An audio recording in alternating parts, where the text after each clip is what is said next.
The views and opinions expressed do not necessarily represent those of Access Fort Wayne, the Allen County Public Library, or any other supporting group.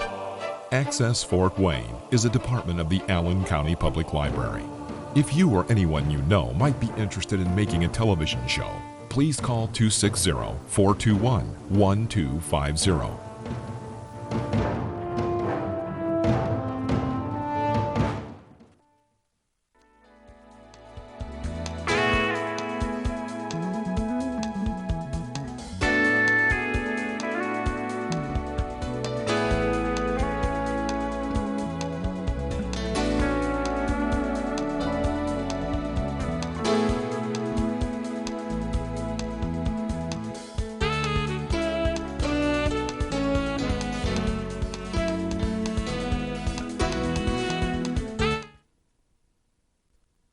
Hi, welcome to Dr. Cashin's Mind, Body, Spirit Show.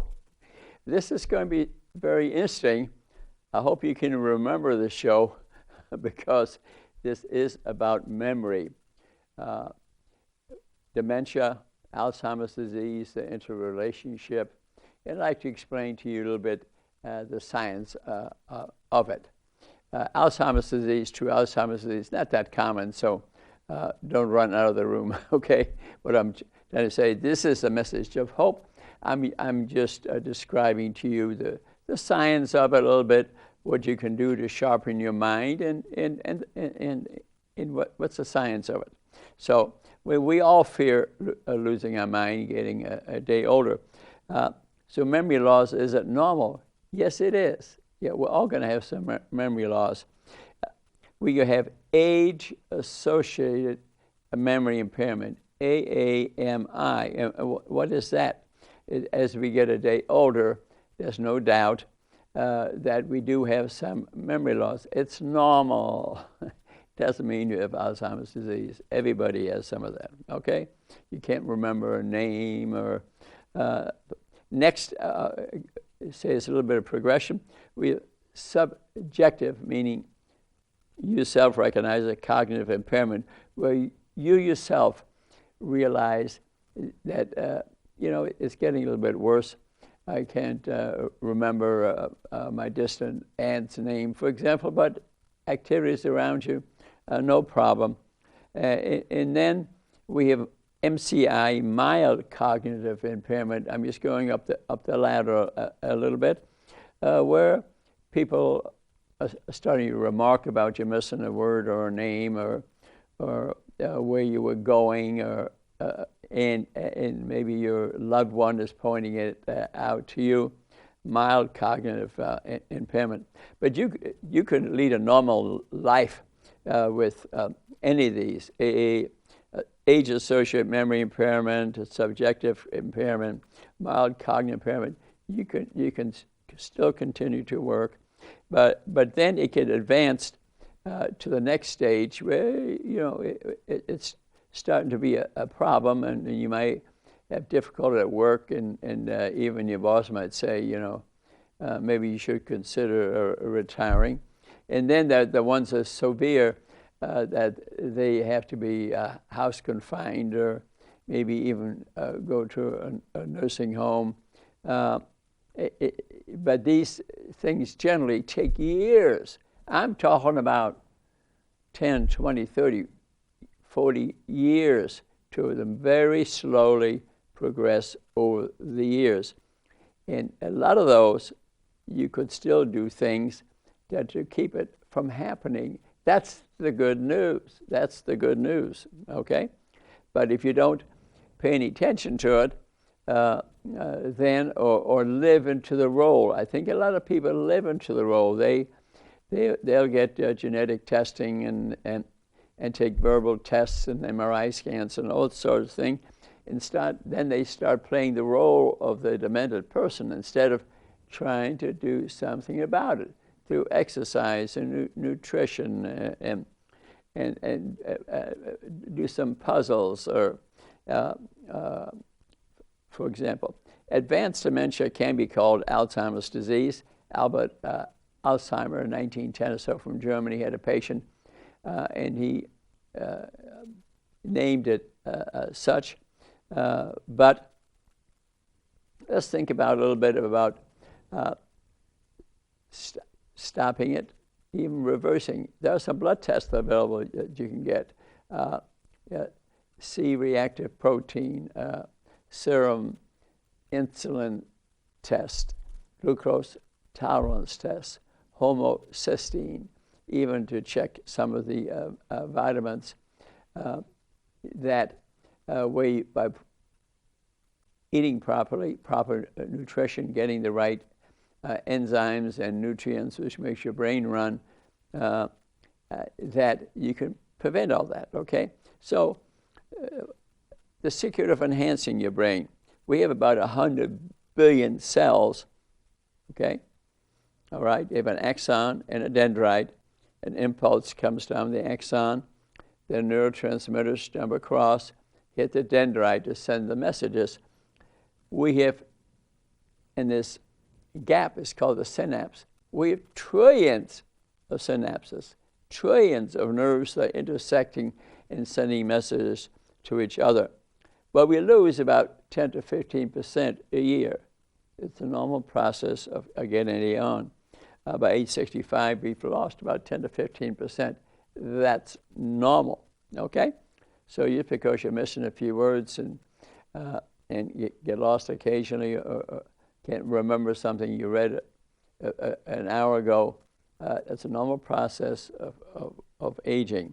So about 1% have advanced dementia, memory loss, where you can't recall something you did or read in the past or more recent.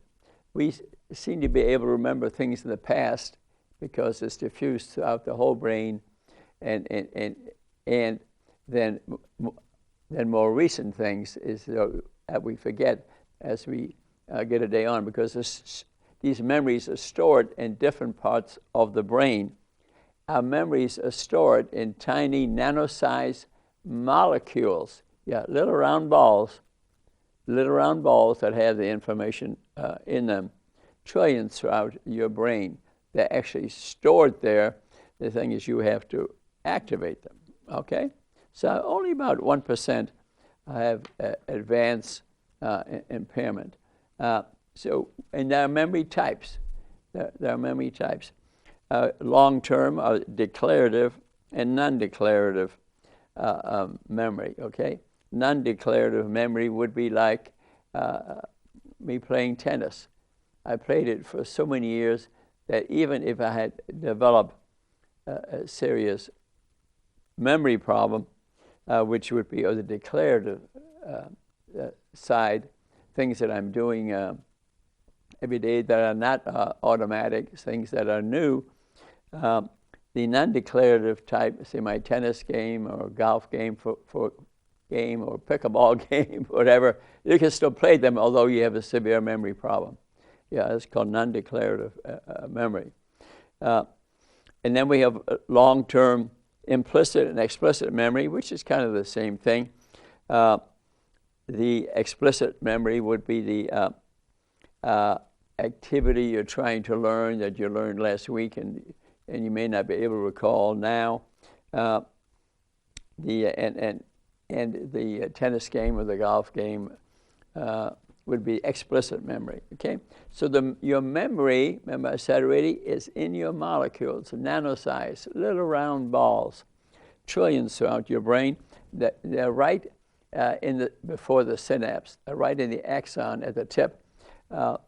These little balls are there, and when they jump across the synapse, there's your memory. So they have, with the electron microscope, they have physically now demonstrate them, okay?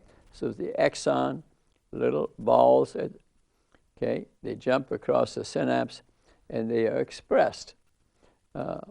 Then, so it's actual physical changes, and depending the type of memory it is, whether it's recent, it's more in the temporal lobe, or whether it's throughout the brain, music it is more throughout the brain, although a little bit more on the left parietal area. So, the physiology of memory, then it's about molecules and neurotransmitters.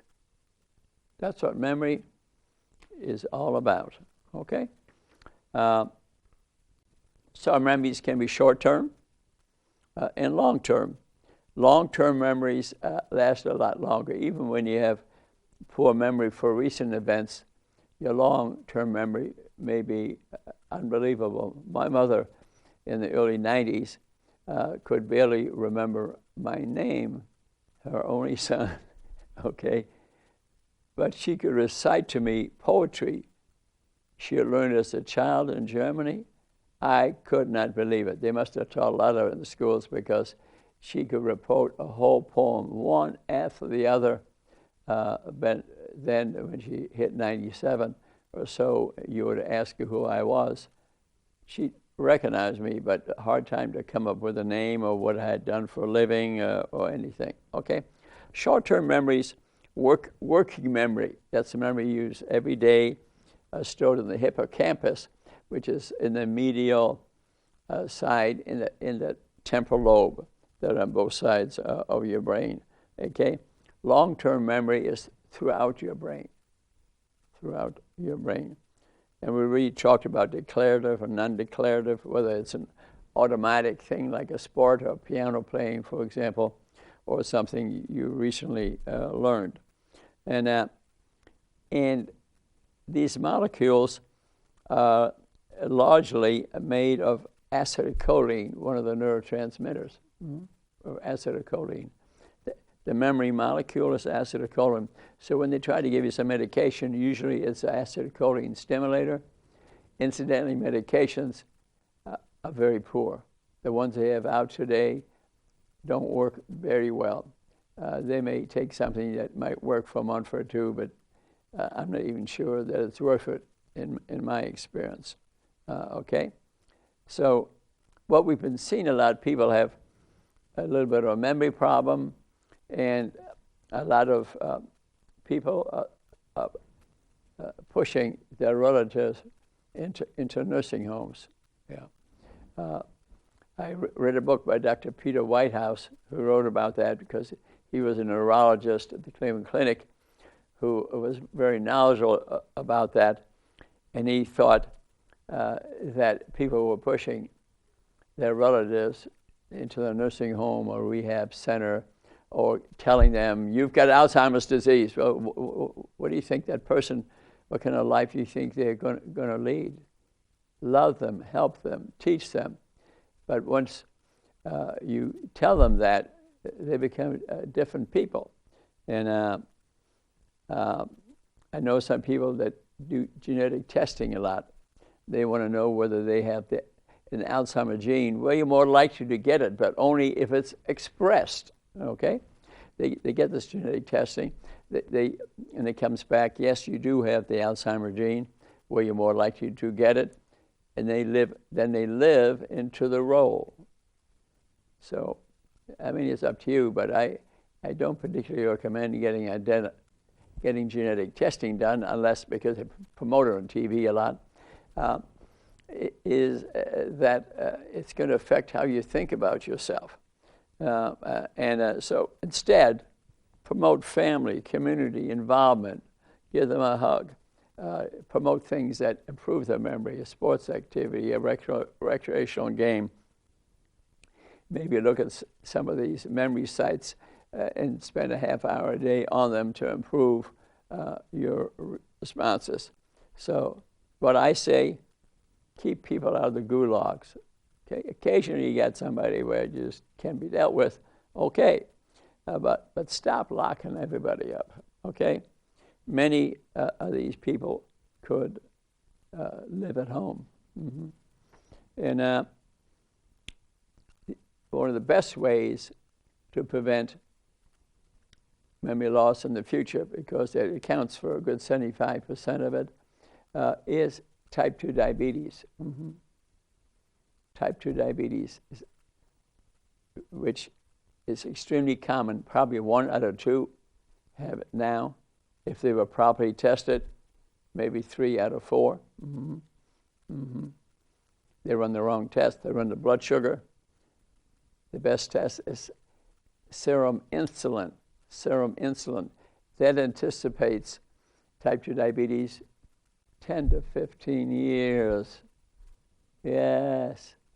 And some racial groups, some ethnic groups have twice the rate of type 2 diabetes, which is associated with 30 to 50 diseases, from memory loss to cataracts to heart attacks to strokes to thyroid disease to amputations, dislocations, renal transplants, liver transplants. I could go on and on. But if you don't have the disease, which can be prevented and stopped, reversed, 6 weeks, if properly tested especially, would be excellent approach to prevent. So nutrition is huge. Exercise is important. Adult people who've had more education are less likely to get it because they have, remember, these little molecules, these memory molecules. They have a lot more of them because they've been educated. Proper sleep habits are important.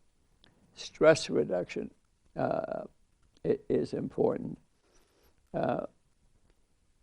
Positive thinking instead of to the gulag type of thinking, reading, hobbies, music, play an instrument, learn a new language, socialization, no toxic habits, cigarettes, alcohol, and drugs.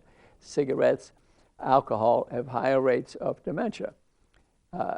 Being a neurosurgeon, I operate a lot of people with blood clots in the head, and people who drink a lot of alcohol. You know what alcohol does to the brain? Every drink, some shrinks it. Saw it many times that I see the brain shrunken that much. People walking around, acting pretty good, maybe not even a headache, brain gone. And eventually I have to make a hole to drain the fluid out, which was darker color than spinal fluid, but not a clot. Brain came up a little bit, never came back to normal. These people have memory problems. And saw many people who drank too much who neurologically deteriorated severely, to some to the point you did have to put them in a facility. So alcohol is destructive. Smoking does it too. Not as bad as alcohol, can shrink the brain as many other toxic things. So cigarettes, alcohol, medications, narcotics can indeed shrink the brain. So in a way, dementia, memory loss, mild cognitive impairment is a normal process of aging. So, and many of us have fear of memory loss, loss of function. May even give up a job when we should have kept the job. And we fear living alone. You can see the point. You have memory loss, you're living by yourself. And you become depressed. You feel useless. Some, yes, some commit suicide. And so I'm doomed, I'm burdened. You can see people would feel that way.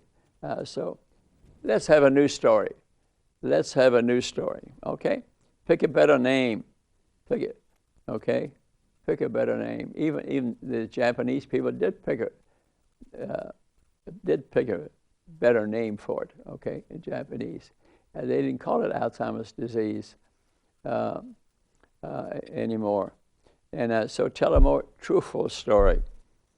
So a story that's essential to any sense of self-worth. If you have no self-worth, you can't sleep, you commit suicide. So let's speak a different language. We'll tell a different story. Why? It's not hopeless. You are what you are, but then do something about it.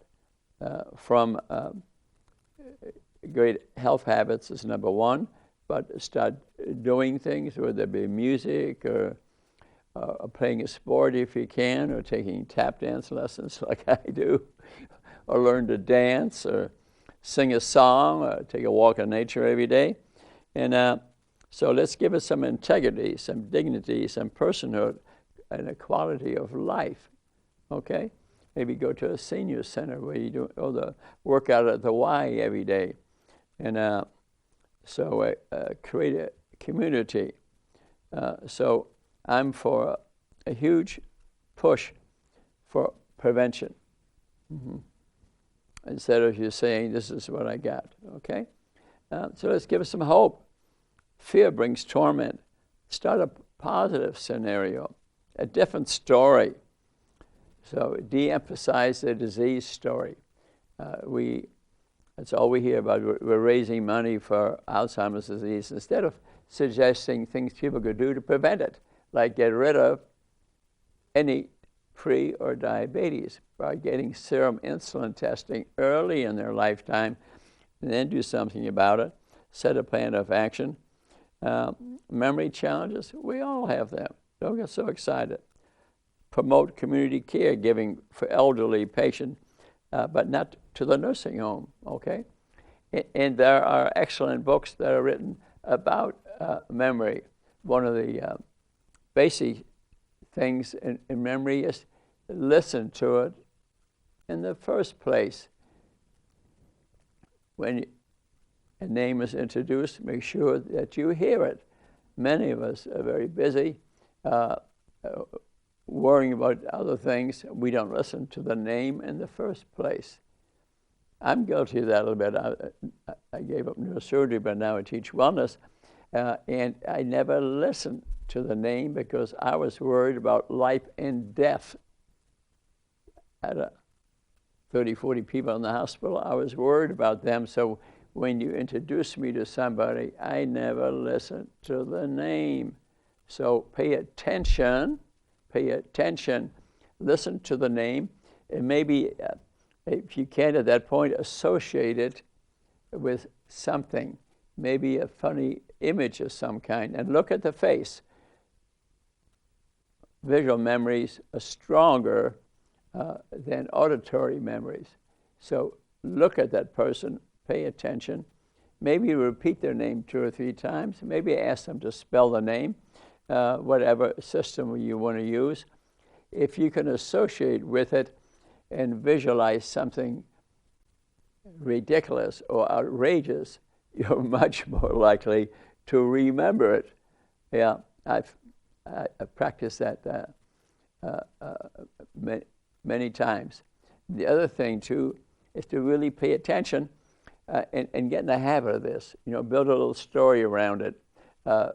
Practice that for a week or so, and you may be surprised. Something occurred to you early in the day, and see if you can make a movie out of it, okay? And maybe something funny happening, or you can, what's called PEG system, where you peg it to something. There's some systems where they peg it to a number or letter. Those systems are a little bit harder to learn, but at least pay attention, visualize, maybe hook it to something funny, and you're much more likely to remember it, okay? So promote a community with your mom and dad getting older or you're getting older. Create a sense of community. Socialization improves memory. Isolation decreases memory. So we have many tests people get today: PET scans, CT scans, MRIs, SPECT scans, cognitive testing where you take verbal tests. And then they turn to you and say, you have dementia. What good does that do you? Except you become panicked and depressed. Maybe occasionally it'll lead somebody to action, but it has a nocebo effect, not placebo, where if you believe it, you feel good, and nocebo, negative speak, okay?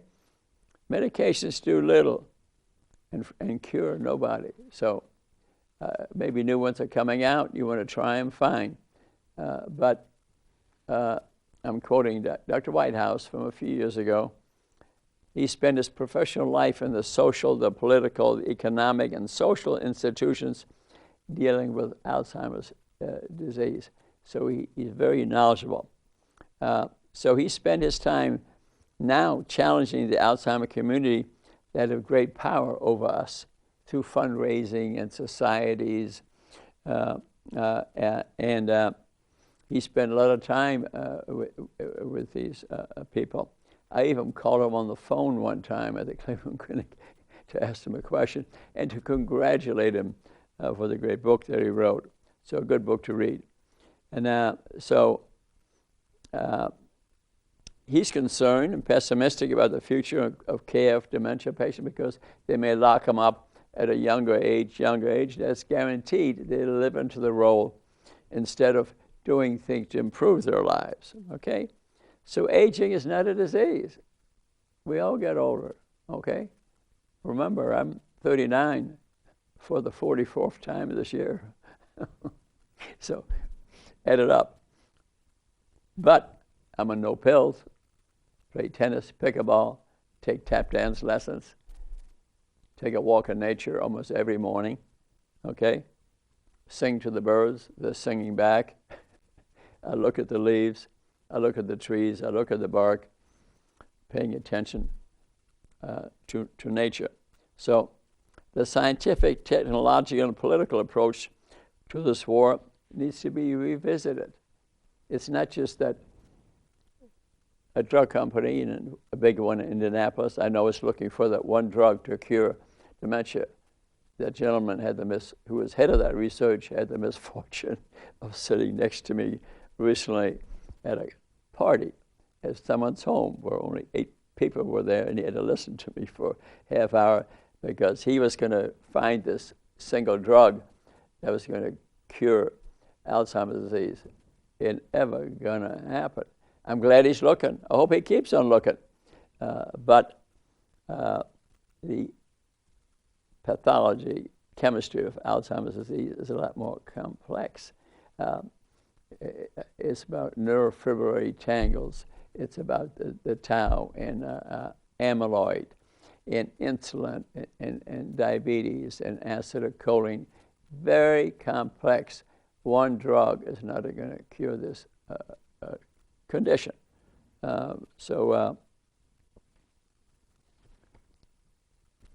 Peter Whitehouse, I read his book 3 times. What was interesting,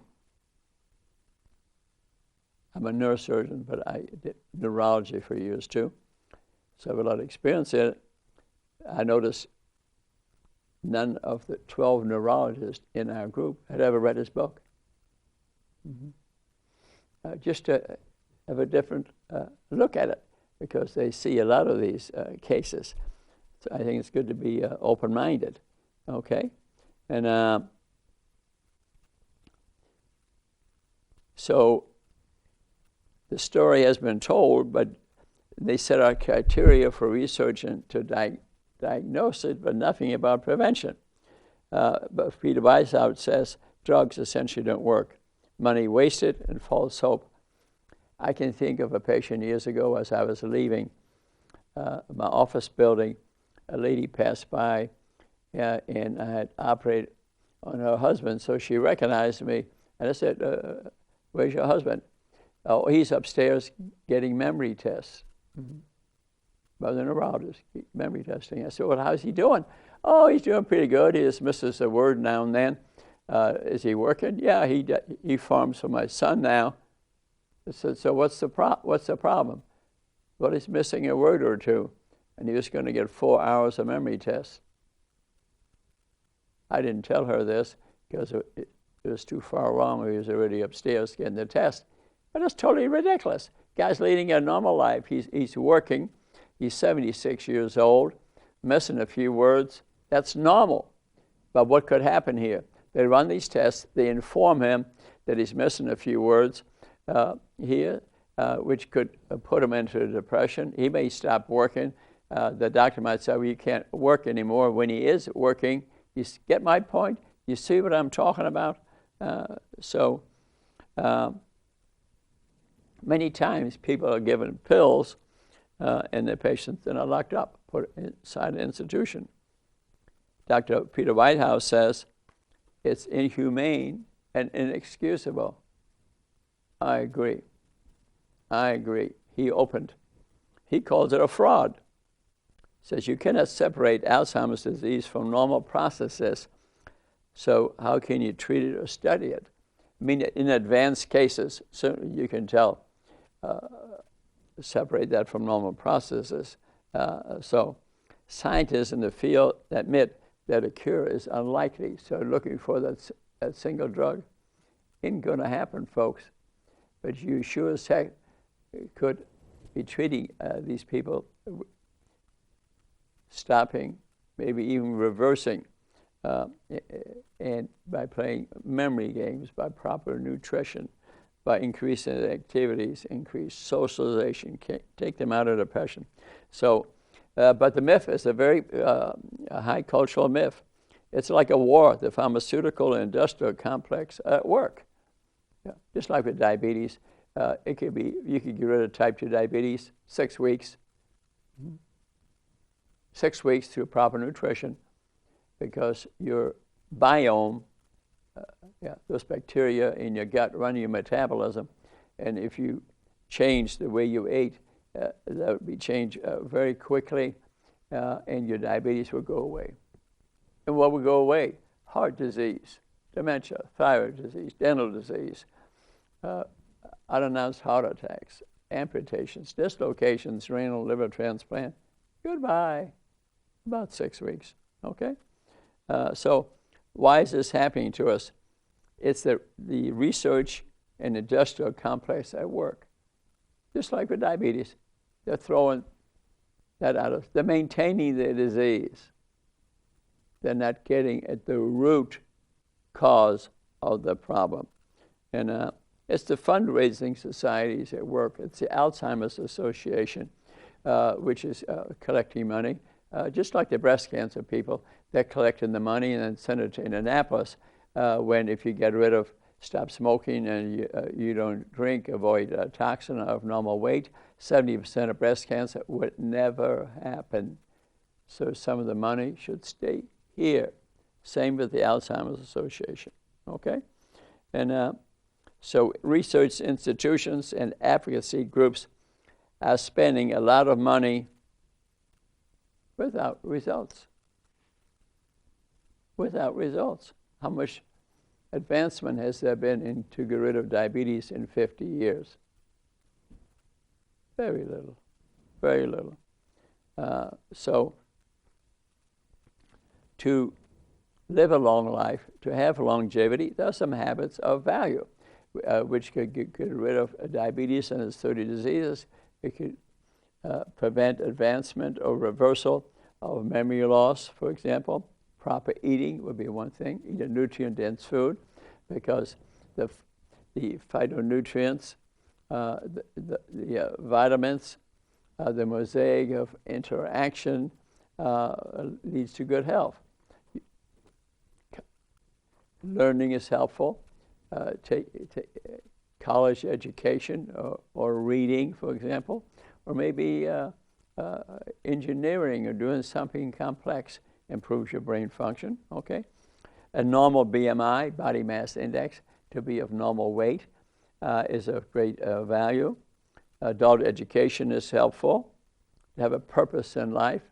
I sort of feel like I'm very lucky, because at age 39, for the 44th time, I have a purpose. I've done these TV shows, radio shows, played tennis tournaments, pickleball tournaments. I have a purpose in life, okay? I have a purpose in life. And it's a lot easier to get out of bed, to have something going, okay? So proper sleep habits, and keep the lights out, no noise.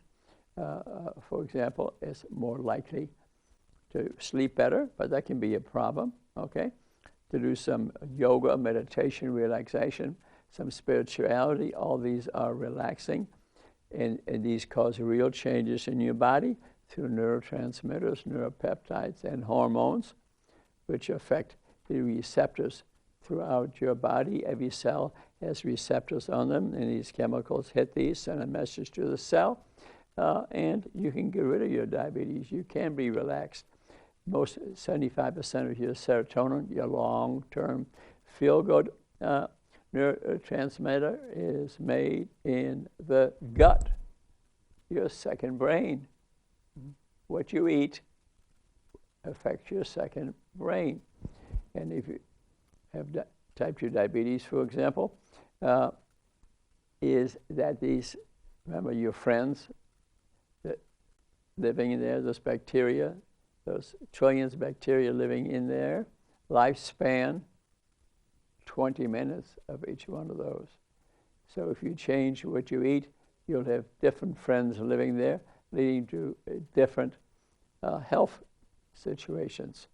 Because they, remember, your serotonin, your long-term feel-good hormone is made in your gut, not in your brain as you would have thought. So to use some brain workouts, brain challenging methods all over the YouTube, internet, to do some brain training, 20 minutes a day, could have great value. Keep a normal blood pressure, have a hobby. Reading is very helpful. If that helps, that should be okay. Probably read 100 pages a day at least. Play an instrument, go dancing. Yeah, I take piano lessons, dance lessons, tap dance lessons. It's a lot of fun, tap dance, incidentally. Learn a new language has value. Socialization with many friends, you got to call out their names. It's good training. And avoiding toxic habits, cigarettes, alcohol, and drugs can be very harmful to the memory. And so let's review things a little bit here. The secret of enhancing the brain. 90% who think they have dementia don't. Normal process of aging. Depression is a big problem. It's very common. People with depression have a lot more memory problems, okay? So we spoke about the mythology of Alzheimer's disease and dementia a lot. So avoid living into the role, okay? And protect your brain from injuries. Injuries are more likely to result in memory loss. For example, I mean, you kind of wonder, and they've proven now that soccer, for example, these repeated hits, these people have more memory problems in the future. Mm-hmm. Mm-hmm. Yeah, have more memory problems in the future. That's been well described now. Boxing, for example, and football, even with these helmets, because it isn't just that a broken skull or something. Your brain's about 3 pounds in weight, okay, made mainly out of fat. It's surrounded by spinal fluid. It jiggles very easily. And these hits in football, or even, you don't even need a hit, just a sudden stopping. The brain, the skull and brain will be traveling at different speeds. I remember seeing a patient years ago, a young girl in the emergency room, unconscious, and she had not even had a headache. The parents said they didn't know what happened. I said, any activity, any skull injury, nothing.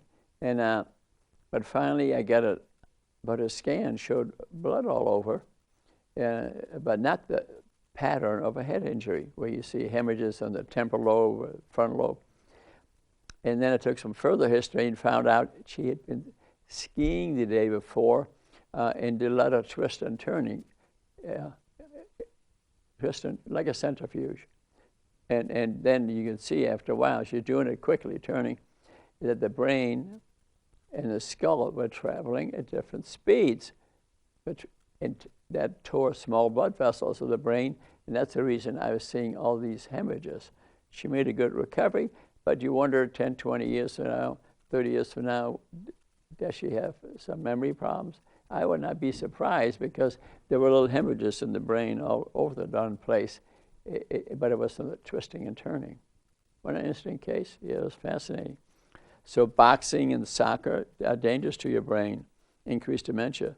There are tears along the axons, for example, decrease in neurotransmitters, smaller brain reserve, okay? We all have some brain reserve. an increased amount of amyloid and fibrillary tangles. These are collections of proteins that occur inside the cell called tau or nerve fibrillary tangles. Then amyloid, a protein, is deposited between the nerves and can affect nerve conduction. They even in cases where they want to screen people now and say, suppose it's severe and they want to know is this specific Alzheimer's, they'll do spinal fluid testing for amyloid. Certainly if advanced disease and you're totally puzzled as to what this is, I think it would seem reasonable. So it's a power of choice a lot, okay? Love, not fear and anger. Quality time, holding hands, music, walks and friends. Love triumphs over the myth. Mm-hmm. Plato, limit the doctor's power over us. Don't let them just tell you with a specific name and you start living into the role. Things can be done. You can do prevention and some reversal.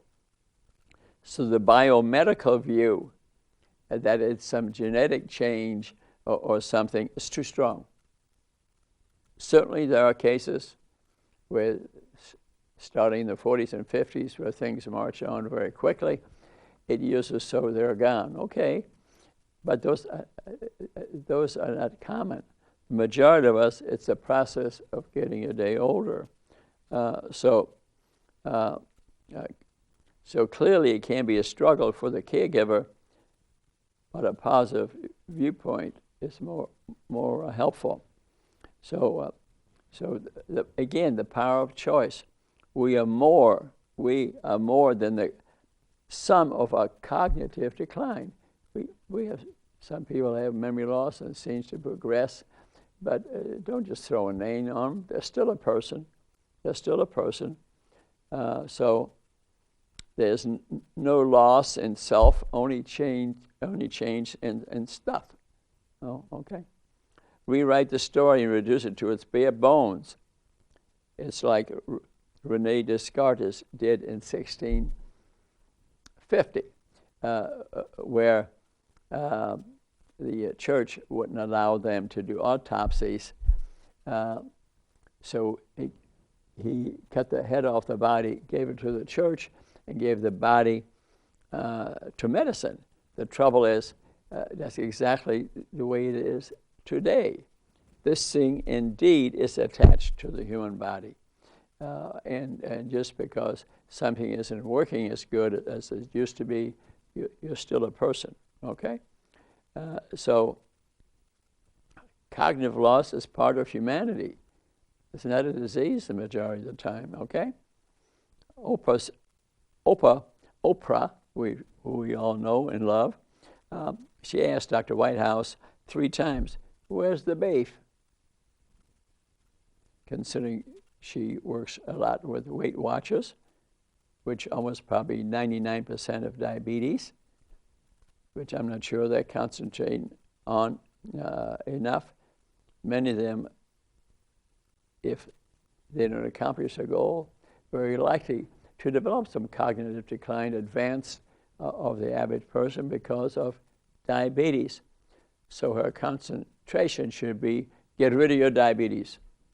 Then she could say, it worked, okay?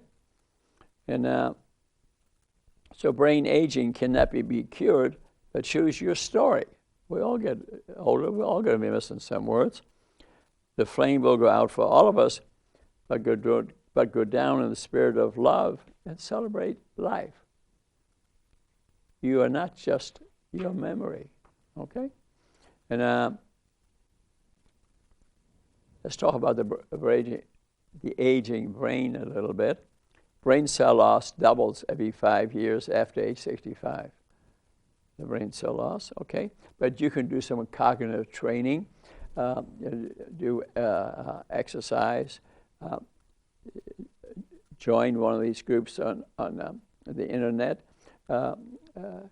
take up tap dance lessons, read books, take a walk every day, maybe even take a course, and you can improve your brain. So we mentioned age-associated memory loss is normal. Mild cognitive impairment will come along, but it takes a long time, generally 5-10 years, with an exception. And then some will, a few will indeed develop advanced memory problems. Being a doctor, I've been in rehab centers and nursing homes, and a lot of times it'll say Alzheimer's unit on their bad mistake, okay? Because it gets all the relatives coming through there, going to look at the person, they're going to see maybe differently. And people who have enough memory will realize, well, I'm living in the Alzheimer's unit now. I mean, they'll feel hopeless. They may become depressed, okay? We have what's called brain-derived neurotrophic factors through proper eating and exercise and habits, which I already mentioned. Again, we have some neuroplasticity. We can indeed grow more brain cells than that we lose as time goes on. A certain number of brain cells, remember I said, leave us every year, but we can grow through neuroplasticity some brain cells through the activity which we mentioned. We have neurotrophic factors, which increase, for example, with exercise. People exercise maintain their memory a lot longer. Socialization has value. Another one is don't retire. Don't retire. Many people retire 2 or 3 years later. They have memory problems. They increase rates of cancer. So keep a purpose in life. I think it's a big preventer. So chronic stress and depression are toxic to memory. Mm-hmm.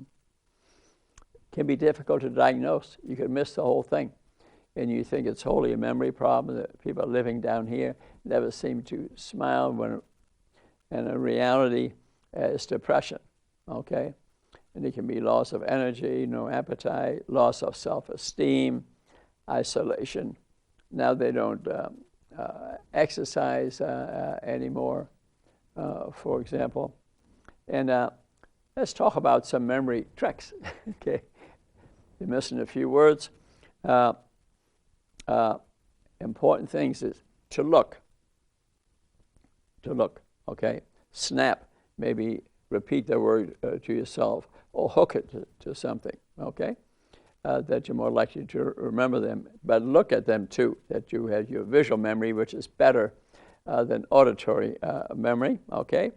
But repeating their name, if their name is Jack, oh, Jack, thanks, sir, nice to meet you. So there you repeat it already, you're much more likely to remember it.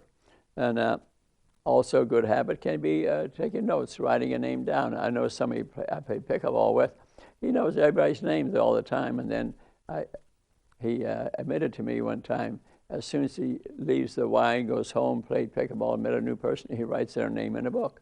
Well, that's another good way of remembering. Okay, take notes. Visualize, very helpful to visualize that person in some other setting. And a good night's sleep. During sleep, we're not totally asleep. We're actually partially awake. There are different phases that we go through in sleep. And one phase cleans the brain. Another phase of it puts things into long-term memory and recent memory. So our brain, we may think we're sleeping, but our brain is not asleep. Okay? Why do telephone numbers have 7 digits? We can memorize, if we chunk things into, say, 3s and 4s, we can memorize that a lot easier than if it had 10 digits to it. Not that you couldn't do it, but it's a lot easier to put things in chunks. You're more likely to remember it. But you could exercise and try to memorize 10 digits to improve your memory. A good exercise, just practice it. And so you can break numbers into groups called chunking, which I mentioned to you already. But let's think about a superpower brain, okay? Okay? Education is helpful. Take a course. Read a book. Use your 5 senses to express things you're trying to remember. The hearing, the seeing, the touching, the feel, the smell. All of these things can improve your possibility of remembering something. Memorizing poetry can be a good habit. Memorizing music, or I try to memorize some songs. I think that's good brain training. Or playing the piano, to play the whole song out of memory, I think is a value. And if it doesn't work the first time, keep on doing it. Memorizing a song, I try to, and if you can pick a key word, if I'm trying to memorize a song, oh, what a beautiful morning, the next line, for example, I will try to memorize a key word for the next line. Picking key words can improve memory training. And if you attach emotions to your important memories, that's very helpful. Visualize something or a feeling or a joy, or sing a line, you're more likely to remember it. And do some reading, okay? Proper eating affects the brain too, as I mentioned, nutrient-dense food, and actually eating good fats like guacamole, having some nuts actually help memory. A good way to do it is to have a smoothie in the morning. Put kale at the bottom and put some fruit in there and some curcumin on there. These are all memory foods, and have some nuts in there. So use visualization to improve your memory. Visualize and encode it in your brain.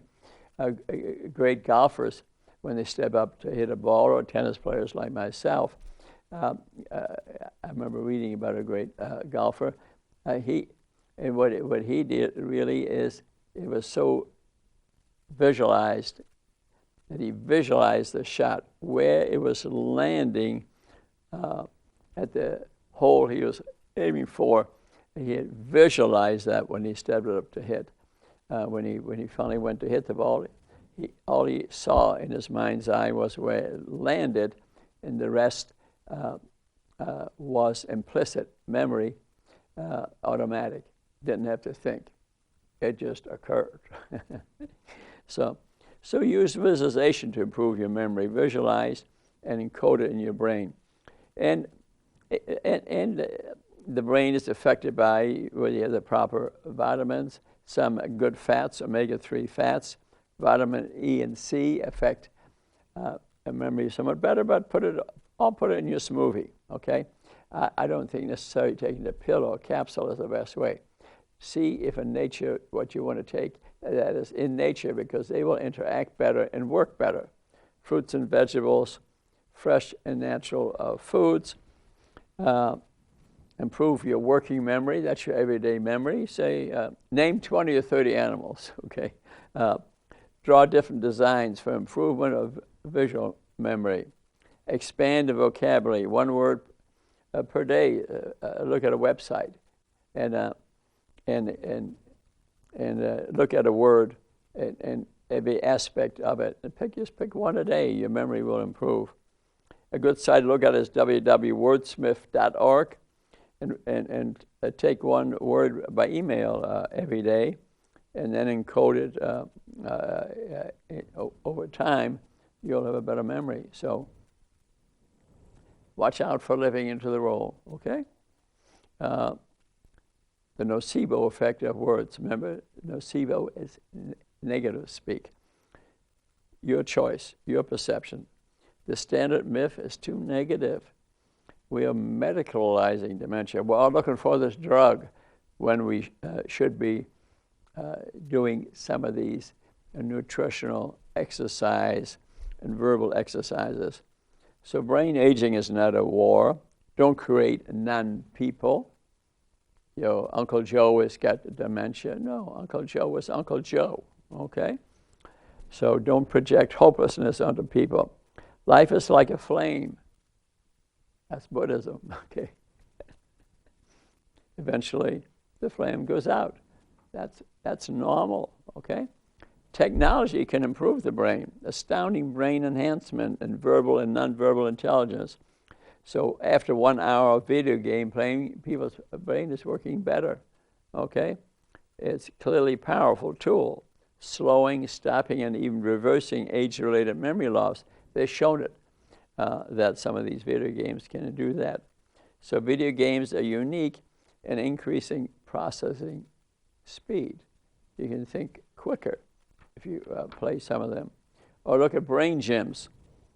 Pogo.com is one. You pick the one that you like. Luminosity.com, Mindfit.com. You look at my website. So go to, here's a good one. Go to YouTube, Rudy Cashman, and then I have on there 1,000 one-hour TV shows on health. Okay, you get bored, turn it off, come back the next day. You can segregate them by saying diabetes, that'd be 50, or gluten, or biome, and they'll segregate them so you don't have to go through 1,000. Okay. A good one to look at for yourself or friends, and I have ones there.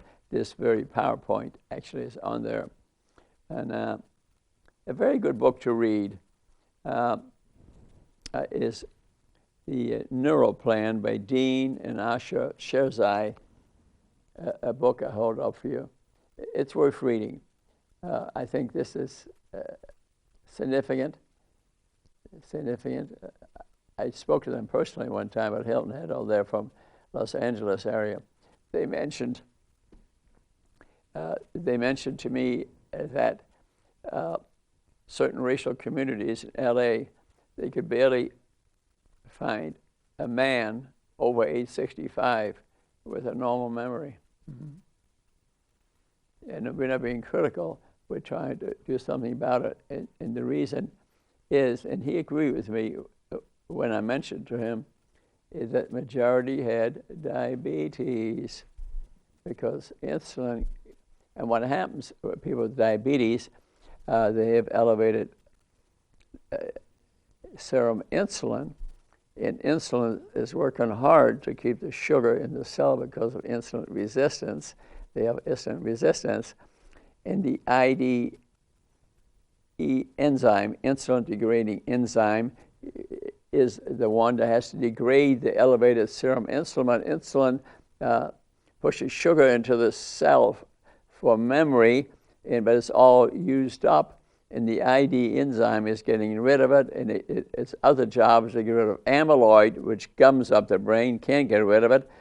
So memory loss is worse in people with diabetes. And they describe it really well in there, and they point out that inflammation, sugar metabolism, fat metabolism, and toxins you're exposed to have tremendous effects on your brain. So I encourage you to read this book. It's the most reasonable explanation. And so in summary, I mean, you can get some risk assessment, do some memory testing if you feel like it, but Sherzai's recommendation, the doctor, the Neural Plan: nutrition, exercise, unwind, stress reduction, restore, exercise, nutrition, stress reduction, then optimize. Do it as much as you can. Play some of these memory games, for example, and you can stop, reverse, and turn all this around. There are occasional exceptions with people with advanced disease, not much you can do, but they are not the majority by a long shot. Don't live into the role. Peter Whitehouse was right. I totally agree with him. I was reading his stuff 15 years ago. You can see more of this by going on to YouTube, Cashman Memory or Alzheimer's Disease. You can watch some of the shows in addition. And attend my classes at Lutheran Hospital, look at my YouTube shows, and attend some of my classes, including cooking classes. I'll be doing soon. You go to Facebook, I have some posts there, and you'll have a great memory.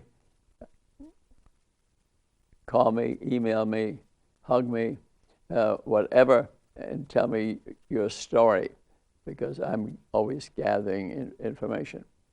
I really appreciate you watching this show today.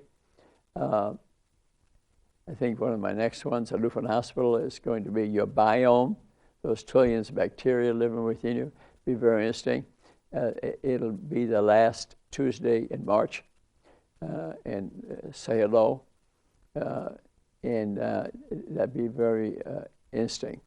And we're on this path to get at the root of problems, not just maintaining it.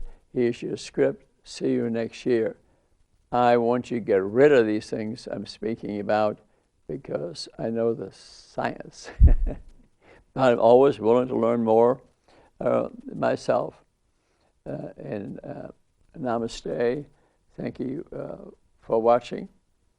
I do this because I love you. And I wish you good luck in the future. And I hope you live to be 100. I met someone today that actually was 103, and he looked like he's 65. It can be done. Bye-bye.